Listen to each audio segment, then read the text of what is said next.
Well, I just would like to start off with my quote next. We're having a bit of technical difficulty, so Vicky will be helping forward my slides. um, so, as some of you may realize, the name of the title of my session is similar to the Dickens novel, and the fir- opening lines of this book that it's based off of, I realized as I'm presenting this is a lot more appropriate to my story than I ever actually considered. And as at the time of the story, I was experienced in trailhead, but still inexperienced in real life working on flows. So was I approaching this with wisdom, or was I approaching this with foolishness? Well, let's see. So the agenda that we're going to follow today is I'll give you some information about myself. I'm going to give you some background on the client I was working with for this, and why I actually started looking at their flows in the first place, what I found, what I thought was a better solution, and then I will open it up for some discussion or feedback and some Q&A.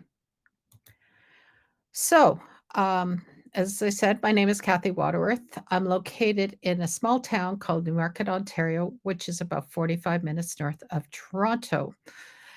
But I do work as a virtual system administrator for Hands On Connect Cloud Solutions, which is an ISV partner located in the US, and I work mostly with nonprofit clients. Now, if you don't know what a virtual system admin or a VSA is, I provide system admin support to nonprofits who have little or no administrator support on the site. So this I've been trailblazing for about 6 years now. I'm a 12-time ranger, but I'm very close to 13.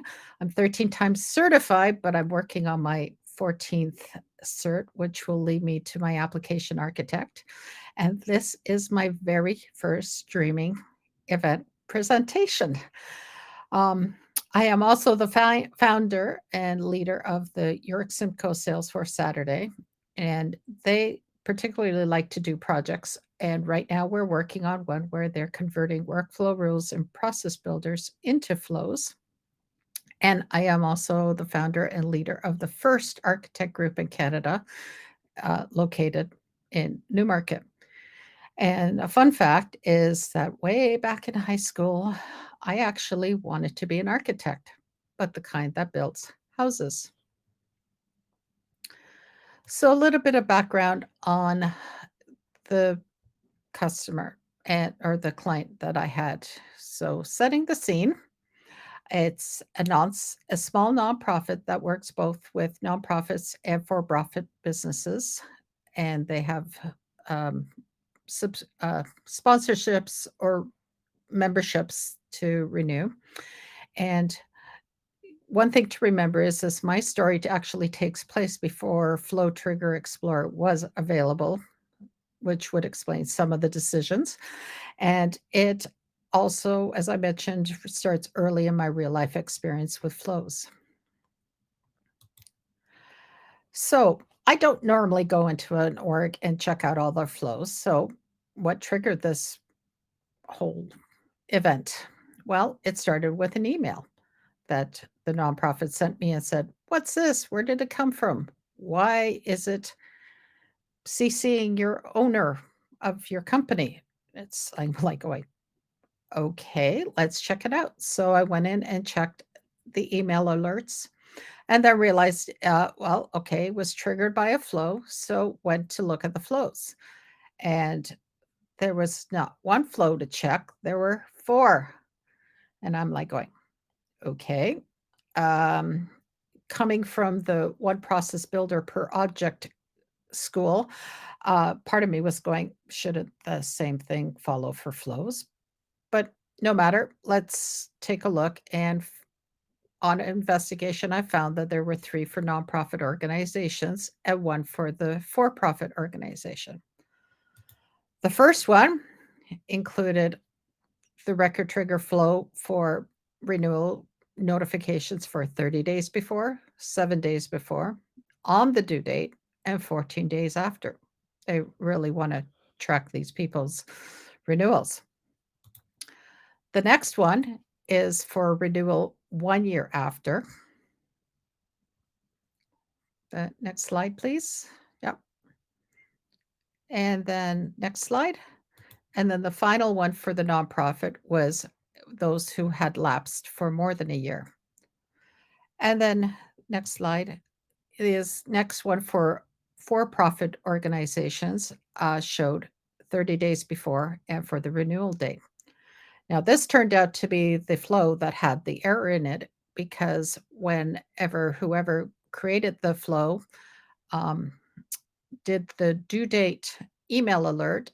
I'm guessing, I don't know, but I'm guessing that they just copied the email alert from the 1 month prior because they use the exact email template that was in the other in the 30-day before schedule. Now, easy enough to fix, but then I started considering, wouldn't it be more efficient or better to combine all these into one flow? So some other considerations they had was that they never knew if the renewals were sent because they were an older org and they had inexperienced admin working on things. There were a lot of confusing fields that were misused. It was confusing whether they were actually nonprofits or for-profits that were expiring. And it just the way they were creating and deleting and adding fields, sometimes it was also causing additional problems. There was also some manual updates that were required to trigger some of these flows.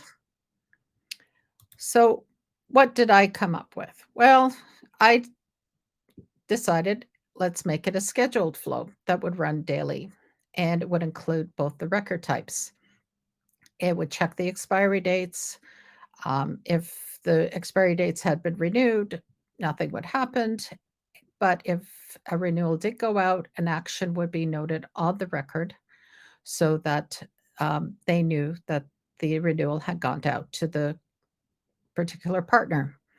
And then we've also reduced the number of scheduled dates for the nonprofits from 6 down to 5 because they realized they really didn't need 2 that happened after um, the 1 year mark. So this is what my flow ended up looking like with the for-profit flow elements on the left and the nonprofit flow elements on the right.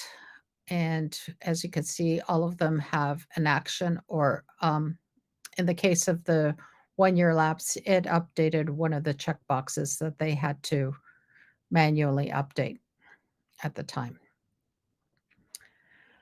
So for flow flows, I ended up with this. Is it scalable for a larger organization?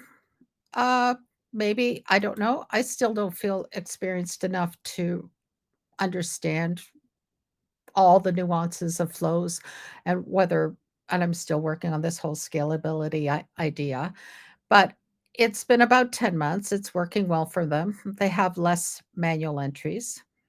In addition, I help train them to be much more careful about how they treat different fields and entering fields and deleting records. And there is a sandbox for practicing changes they want to make, which they are using now. And so it is working for them. But, you know, my question to you is if you would have been in the same situation, would you have made the same changes? What do you think? Do you have any thoughts?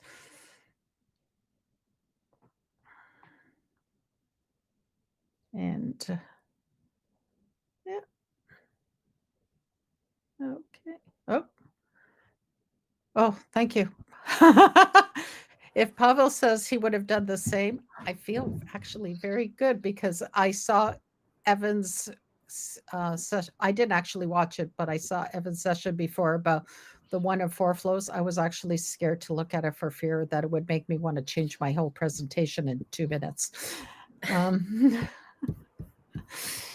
so, okay, are there any questions? Yeah, I'm mostly seeing I would have done the same in the chat. So I think you're right on track there, Kathy. Woo! Awesome. Okay, and considering this was probably one of my first and biggest flow I worked on at the time, thank you. I actually really appreciate the vote of confidence. Absolutely. A little I bit of validation there, right? it is, and I mean, like you, I'm doing the whole learning the Apex and the Red Women 1 and 2 and trying to learn Apex to help. I don't think I'll ever become a full-fledged developer, but I would like to use it to help with my flows. So I'm hoping that that works. But Absolutely. I know Rad Women is excellent. I have got so much out of that course. So. yeah, and I'm actually I promote it to a lot of the people I know and the people in my groups. Okay, well, if there aren't any other questions, thank you. I'd like to first thank Vicky and Mark for creating this event. I think it's awesome. I love it. And for giving me my first chance, which I feel really special about that too. But thank you very much. And thank you to all of you who took the time to come and see my session. I appreciate it. And if you'd like to contact me, here's my contact information. You can reach out to me either through Twitter or LinkedIn. You can access my Trailblazer Me through either of those, or you can DM me. And if you're interested in either of the groups that I'm running, they're both mostly virtual. So, we welcome anybody who's interested to attend them. As I said, with my Salesforce Saturday, we like to do projects or group challenges, as we call them. And so right now we are doing that one about doing the conversions. So you're welcome to join in and see what our group is doing, or we're doing the presentations for that on the 20th. We have a meeting this weekend or tomorrow, Saturday. And then on the 26th, we'll be doing the presentations from that project. Awesome. Yeah. And otherwise, you're just getting prompts in the chat to keep speaking at community sessions. So I'd say that you nailed it for your first one there, Kathy. And to be honest, I've actually applied to many of them. This is the first one that's been accepted, so I'm actually quite happy for it. I've actually come up with a few other topics to talk about over the last few days listening to other people. So, my LinkedIn requires an email. Oh, okay. You know what? Reach out to me. So here, I'll put my email in the chat and that you could reach out to me. And it would help if I spelled. I'm having Google issues today. So yeah, reach out to me on email and then I can add you via LinkedIn as well if you're interested. Are you happy for me to read that out into the recording as well, Kathy? My email? Yeah. Just so that people can connect with you afterwards, or maybe. Sure. Yeah. Apparently Rohan added my link in the chat, and apparently it worked. Oh, I'm guessing it works. Okay. Awesome. But well, we'll leave it there for now. I am Kathy Waterworth. Look for all the certs in the banner. That's me. I don't think there are many Kathy Waterworths in LinkedIn anyway. So. The one and only. Well, I'm not sure quite that, but I'm definitely probably the one and only with a bunch of Salesforce certs on the picture. Yeah, I think so. Awesome. Well, thank you so much for joining us, Kathy. It was a great session. You got to keep it going, and we will be back for more sessions in just a moment. Yep, and thank you.